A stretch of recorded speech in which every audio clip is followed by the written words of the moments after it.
الله الرحمن الرحيم يا أيها الناس اتقوا ربكم الذي خلقكم من نفس واحدة وخلق منها زوجها وبث منهما رجالا كثيرا ونساء واتقوا الله الذي تساءلون به والأرحام إن الله كان عليكم رقيبا. أعوذ بالله من الشيطان الرجيم. يا أيها الذين آمنوا اتقوا الله وقولوا قولا سديدا يصلح لكم أعمالكم ويغفر لكم ذنوبكم ومن يطع الله ورسوله فقد فاز فوزا عظيما. وقال عز من قائل وخلق الإنسان من عجل. بزرگان محترم، عزیز نوجوان دوستو، بھائیوں اور قابل احترام اسلامی ماں اور بہنوں، شریعت اسلامیہ میں جہاں بہت سارے حسن اخلاق کی طرف دعوت دی گئی، ترغیب دی گئی ہے، تو وہیں بہت سارے ناپسندیدہ اخلاق سے باز آنے کی بھی ہمیں ہدایات دی گئی ہیں اور ان سے روکا بھی گیا. مذموم صفتیں، وہ صفات جو کہ انسان کے اندر نہیں ہونی چاہیے، ایسی بہت ساری صفات سے اللہ تعالیٰ نے اور اللہ کے نبی صلی اللہ علیہ وسلم نے ہمیں روکا ہے، دور رہنے کی ہم کو تلقین کی ہے. تو ایسی ہی صفات میں سے جو مذموم صفت، جو ناپسندیدہ صفت ہے، تو اس میں سے ایک جلد بازی کی صفت ہوتی ہے. جلد بازی یا جلد باز وہ آدمی ہوتا ہے جو کوئی بھی کام کرنے میں یا کوئی بھی بات بولنے میں جلدی کرتا ہے، سوچے سمجھے بغیر، انجام سے بے پرواہ ہو کر، نتیجے سے غافل ہو کر، ذرا بھی اس کو کوئی پرواہ نہیں ہوتی کہ میں جو یہ کرنے جا رہا ہوں یا میں جو یہ کہنے جا رہا ہوں اس کے پیچھے کیا کچھ نتیجہ ہو سکتا ہے، اس کا انجام کیا ہو سکتا ہے، اس سے بے خبر ہو کر، بے پرواہ ہو کر کوئی بھی کام کرنے، کوئی بھی کچھ بات بولنے کے لیے جو تیار رہتا ہے، تو ایسے آدمی کو کہا جاتا ہے جلد باز. اور جلد بازی کسی بھی معاملے میں، نہ دین کے معاملے میں نہ دنیا کے معاملے میں، آدمی کے لیے بالکل بھی نقصان دہ ہے. اس کے نقصانات چونکہ زیادہ سے زیادہ ہوتے ہیں، صرف سراسر اس میں نقصان ہی نقصان ہے، تو اسی لیے پیارے نبی صلی اللہ علیہ وسلم نے جلد بازی کو انسان کے دشمن اول شیطان کی طرف آپ نے منسوب کیا. آپ نے بتایا ایک حدیث کے اندر کہ التأنی من اللہ، اطمینان اللہ تعالیٰ کی طرف سے ہوتا ہے، والعجلۃ من الشیطان، اور جلد بازی شیطان کی طرف سے ہوتی ہے. تو یہ جلد بازی بہت سارے کاموں میں آدمی کر لیا کرتا ہے. اللہ تعالیٰ نے خود قرآن مجید میں انسان کی یہ فطرت بتائی ہے. جی خلق الانسان من عجل، جی یہ اللہ تعالیٰ کا فرمان ہے کہ اللہ تعالیٰ بتا رہے ہیں کہ انسان جلد بازی لے کر پیدا ہوا. جلد بازی گویا اس کی اپنی فطرت بن گئی، اگرچہ کہ یہ اس کی اپنی طبیعت میں داخل ہے، مگر پھر بھی اس سے باز رہنے کی ہم کو تعلیم دی گئی ہے. پیارے نبی صلی اللہ علیہ وسلم ایک حدیث کے اندر بتاتے ہیں کہ العلم بالتعلم والحلم بالتعلم ومن يتحرى الخير يعطى ومن يتوقى الشر يوقى. کہ آدمی کے اندر علم سیکھنے سے پیدا ہوتا ہے، علم کی صفت سیکھنے کے ذریعے آتی ہے، اور بردباری برداشت کرنے کے ذریعے آتی ہے. اور آپ نے بتایا کہ جو آدمی خیر کی جستجو میں رہتا ہے، خیر تلاش کرتے رہتا ہے، تو وہ اس کو دیا جاتا ہے، کیونکہ اس کی اپنی فطرت، وہ اپنی طرح کا ہے تلاش اور اپنی محنت خیر کے پیچھے لگاتا ہے، تو اللہ تعالیٰ اسے نامراد نہیں کرتے ہیں. جو آدمی خیر کی تلاش میں رہتا ہے تو اسے خیر دیا جاتا ہے، اور جو شر سے بچا رہتا ہے، بچنے کی پوری کوششیں کرتا ہے، تو اللہ تعالیٰ اسے شر سے بچاتے بھی ہیں. تو جلد بازی سے بھی آدمی اگر اپنے آپ کو بچانے کی پوری کوشش کرے گا، ہمیشہ اطمینان کے ساتھ سوچ سمجھ کر کوئی بھی کام کرنا، کوئی بھی بات بولنا اگر یہ ہوگا تو پھر یقیناً شر سے وہ برابر محفوظ رہے گا، اس کے جو برے اثرات سے اور برے نتائج سے انشاءاللہ بندہ محفوظ رہے گا۔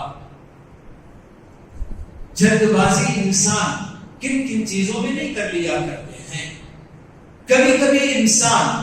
کوئی تکلیف پہنچتی ہے یا کوئی غصے کی حالت میں ہوتا ہے تو خود اپنے آپ پر بد دعا کرنے میں جلد بازی کرتا ہے، یا اپنے بیوی بچوں پر بد دعا کرنے میں جلد بازی کرتا ہے۔ اللہ تعالیٰ خود بتاتے ہیں وَيَدْعُ الْإِنسَانُ بِالشَّرِّ دُعَاءَهُ بِالْخَيْرِ وَكَانَ الْإِنسَانُ عَجُولًا،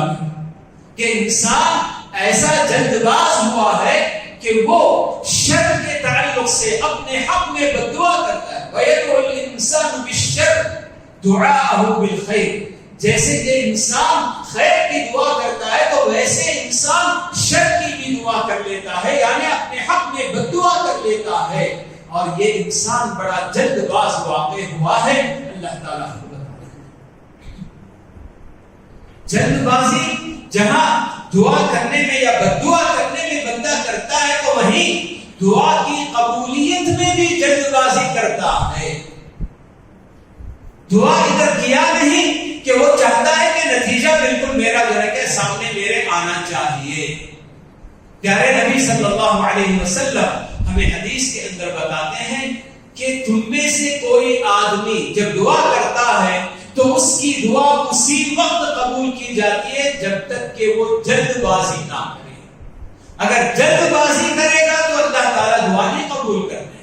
اللہ رب العالمین ہمارا اپنا مالک ہے، خالق ہے، پروردگار ہے، ہم اسے کوئی آرڈر نہیں دے سکتے ہیں۔ جیسے کوئی مالک اپنے نوکر کو آرڈر دے دیا اور کہا تو فوراً اس کے سامنے وہ چیز حاصل ہو گئی، یہ ایسی بات نہیں ہوتی ہے۔ اللہ رب العالمین بندوں کی دعائیں برابر سنتے ہیں۔ جی جب تک بندے خیر کی دعا کرتے ہیں، ایسی دعا کہ جس کے اندر کوئی زیادتی نہیں ہوتی ہے، کسی کے حق میں کوئی ظلم نہیں ہوتا ہے، تو اللہ رب العالمین ضرور دعائیں سنتے ہیں۔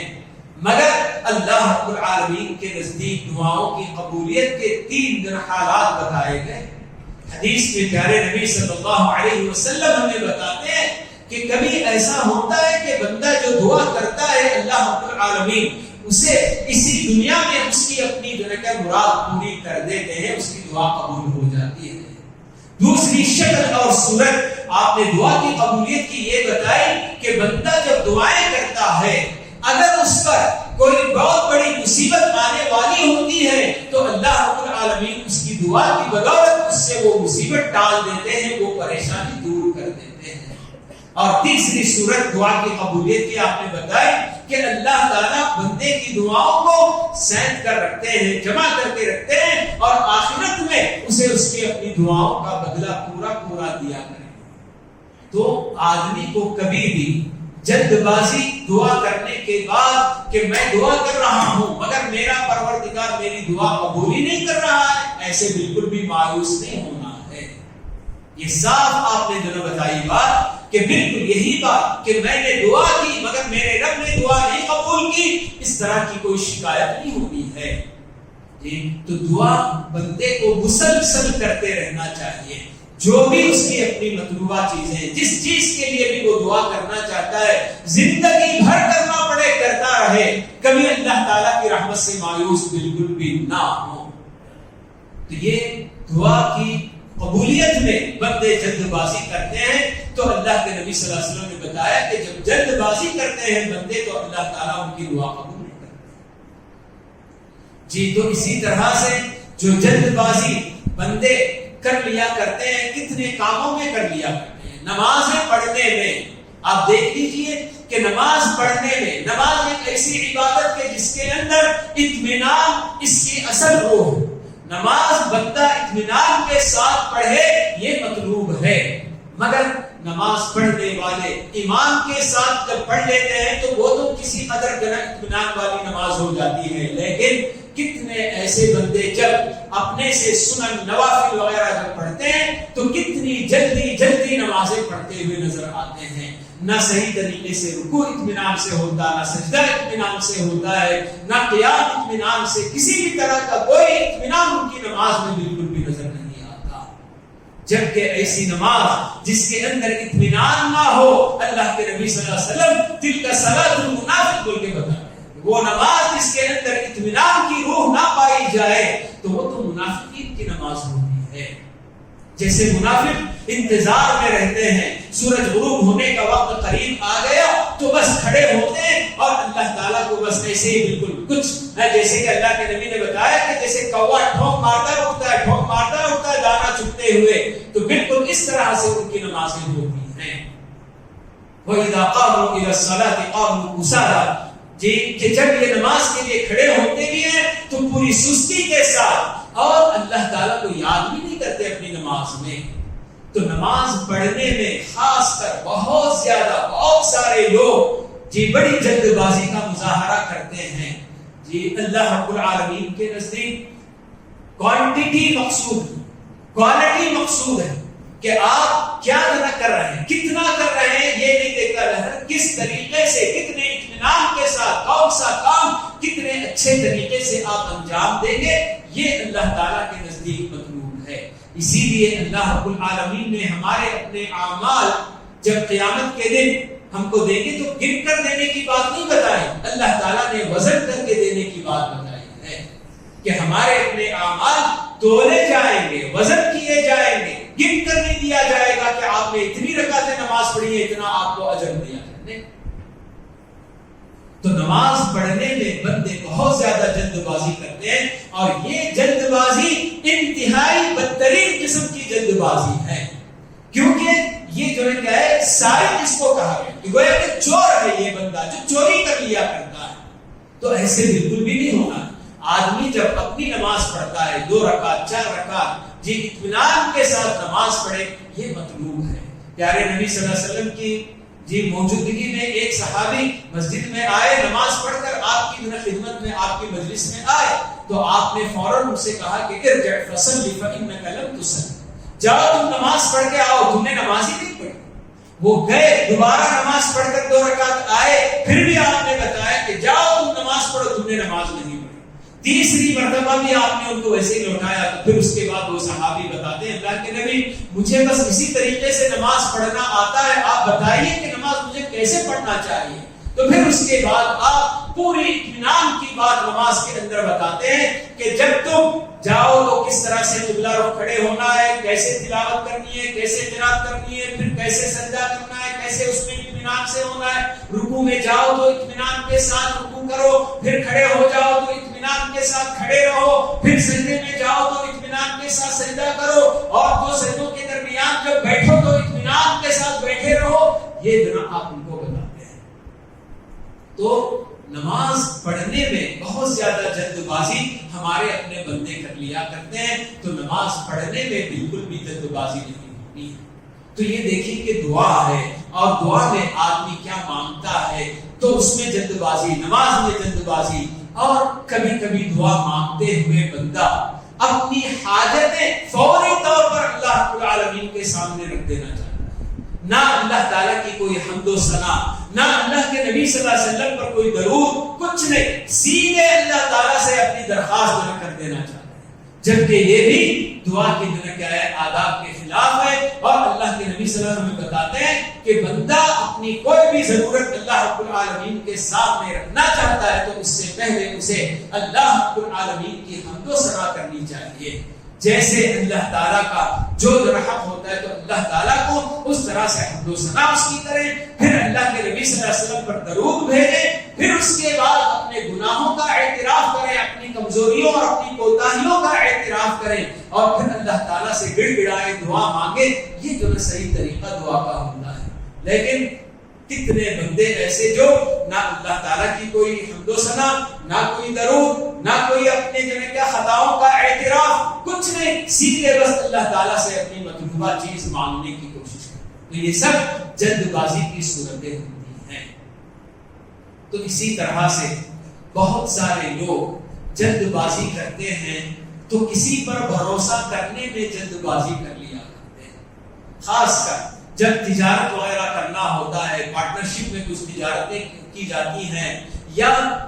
ایسے بالکل اسکیم ماضی قریب میں بہت سارے لوگ لاکھوں کے نہیں کروڑوں کے روپے اس کے اندر لگائے تھے، بس اس اطمینان کے ساتھ یا پھر صحیح طریقے سے چھان بین کیے بغیر کہ ہم جہاں ہمارا اپنا پیسہ لگا رہے ہیں، جہاں ہم انویسٹ کر رہے ہیں، کیا واقعی صحیح تجارت ہوتی ہے، صحیح لوگ ہیں کہ نہیں ہیں، کوئی ان کی جو ہے فکر نہیں تھی. بس کروڑوں کا بھی لگا رہے ہیں، یہ دیکھ کر کے منافع ہم کو اتنا دینے کا وعدہ کیا جا رہا ہے، لگاتے چلے گئے اور اچانک سب پتا چلا کہ یہ سب اسکیم تھا اور سب کا سب ویسے ہی برباد ہو گیا. لوگ کروڑوں کا بالکل اپنا جنم برباد کر لیا. کتنے ایسے بندے جنہوں نے اپنا گھر بیچ کر یا اپنی پوری تجارت کو وائنڈ اپ کر کے، کون محنت کرے گا، کوئی ضرورت نہیں، چلو سارا پیسہ لے جا کر اس میں لگا دیا، اور پھر اس کے بعد آج تک بھی پچھتا رہے ہیں، پچھتاوا ان کو حاصل ہو رہا ہے. اسی لیے عرب کے لوگ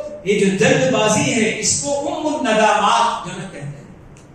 ماں جننے والی. تو یہ جلد بازی اگر کسی چیز کو جنم دیتی ہے تو وہ صرف پچھتاوا، صرف افسوس، صرف شرمندگی، بس ایسی چیزوں کو یہ جلد بازی جنم دیتی ہے. اس لیے اس کا نام ہی عرب کے لوگ الندامات کہتے ہیں. تو جہاں آدمی بالکل اس طرح سے جلد بازی میں بھروسہ کیے بغیر، صحیح چھان بین کیے بھروسہ کر لیتا ہے، صحیح چھان بین کیے بغیر اور جو ہے کیا ہے سوچے سمجھے بغیر، تو اس کا نتیجہ یہ ہوتا ہے کہ بالکل لمبی مدت تک اس کے لیے جو ہے پچھتاوا اور افسوس اس کا جو ساتھی بن جاتا ہے. تو ویسے ہی کچھ ایسے بھی بندے ہوتے ہیں جو حلال طریقے سے کمانے میں جب روزی روٹی ان کو ملنے میں لگتا ان کو کہ ذرا تاخیر ہو رہی ہے، تو ناجائز جو طریقہ ہوتا ہے، حرام طریقہ ہوتا ہے، تو اس طریقے سے بھی کمانا شروع کر دیتے ہیں.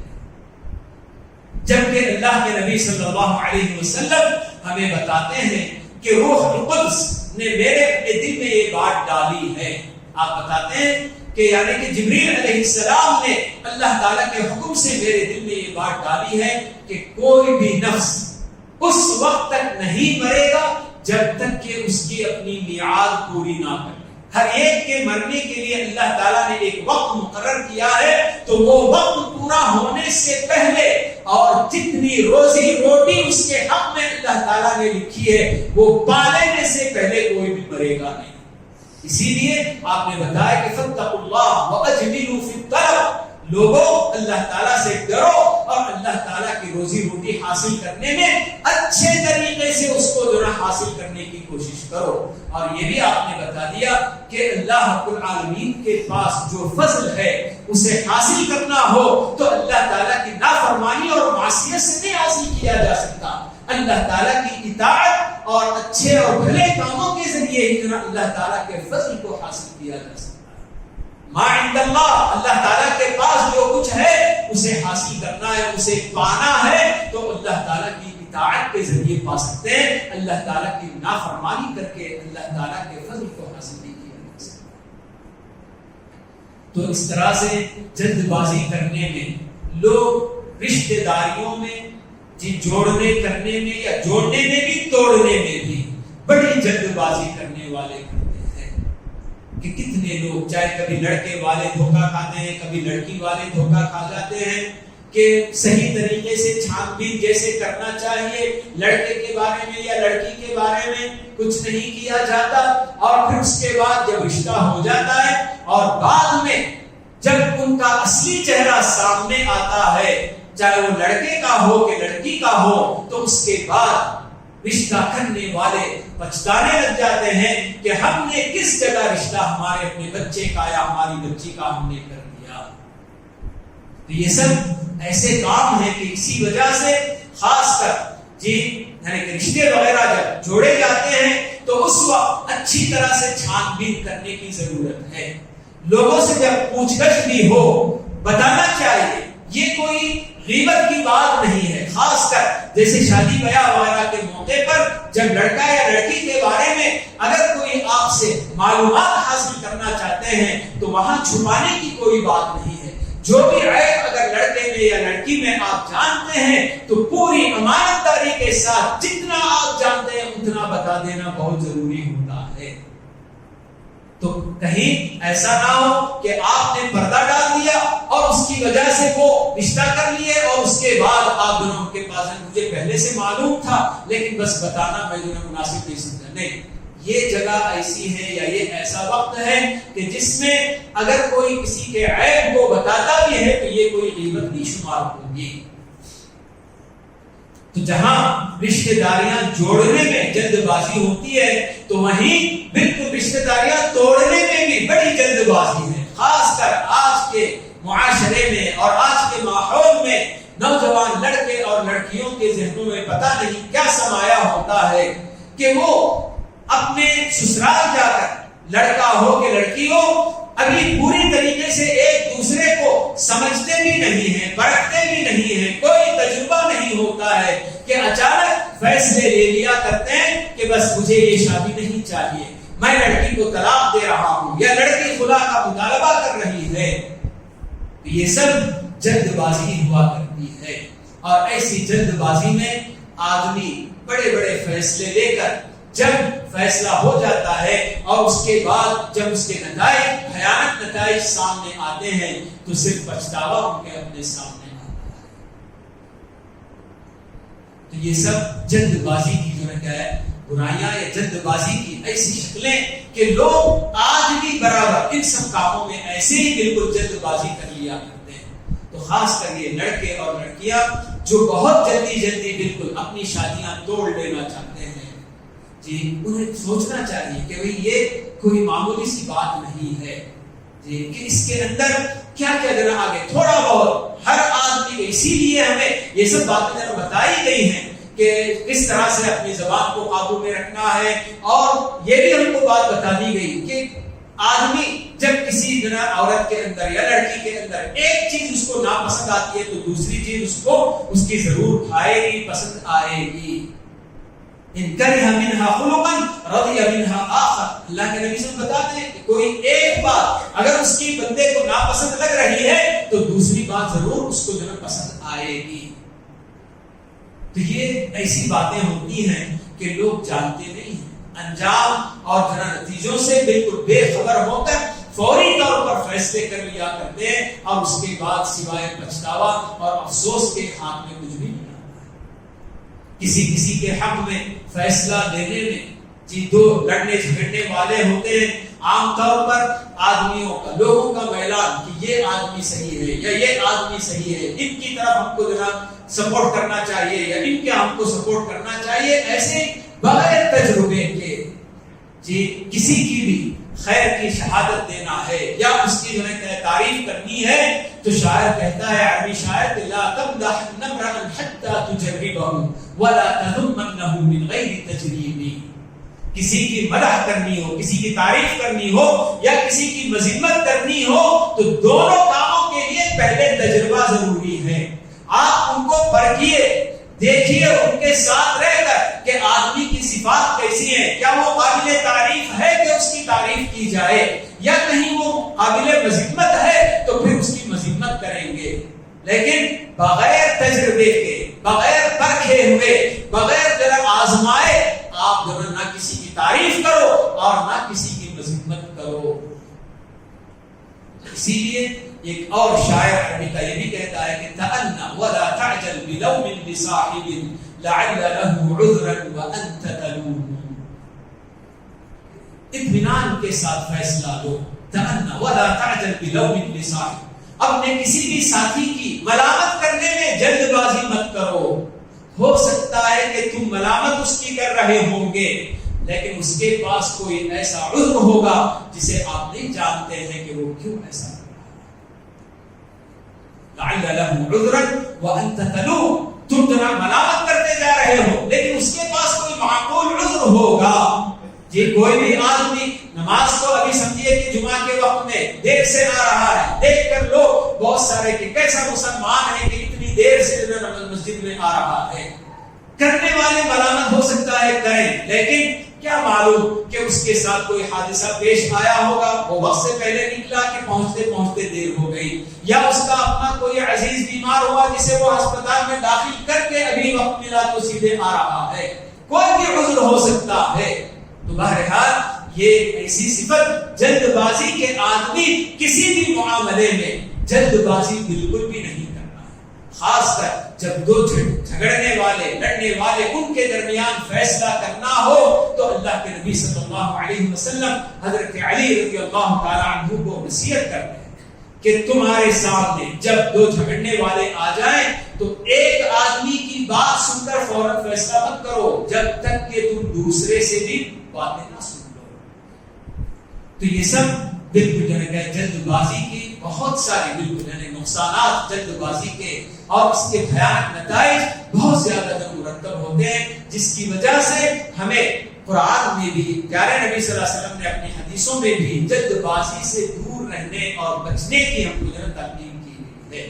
تو اس لیے ہمارے اندر جو خود یہ صفت کبھی کبھی کیا ہے، ہم لوگ بیوی بچوں پر ناراض ہو کر معمولی کسی بات پر فوراً کیا ہے جلد بازی میں الٹا سیدھا کچھ بھی بولنا ہے بک دیتے ہیں، بعد میں آدمی کو پچھتاوا ہوتا ہے کہ میں نے یہ جلد بازی میں کر دیا جبکہ یہ بالکل بات صحیح تھی۔